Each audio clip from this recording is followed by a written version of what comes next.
رسول اللہ صلی اللہ علیہ وسلم نے فرمایا، تمہاری دنیا کی آگ جہنم کی آگ کے مقابلے میں اپنی گرمی اور ہلاکت خیزی میں 17واں حصہ ہے۔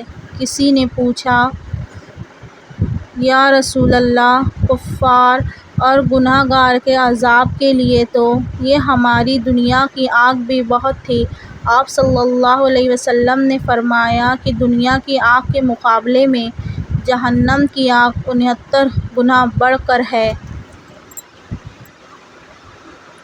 نبی کریم صلی اللہ علیہ وسلم نے فرمایا، جس نے نماز عید سے پہلے قربانی کر لی، اس نے اپنی ذات کے لیے جانور ذبح کیا، اور جس نے نماز عید کے بعد قربانی کی، اس کی قربانی پوری ہوئی، اس نے مسلمانوں کی سنت کو پا لیا۔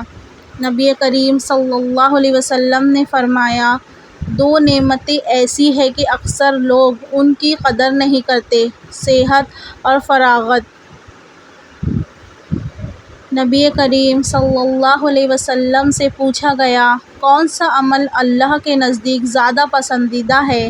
فرمایا کہ جس پر ہمشگی کی جائے، خواہ وہ تھوڑا ہی ہو۔ اور فرمایا، نیک کام کرنے میں اتنی ہی تکلیف اٹھاؤ جتنی طاقت ہے۔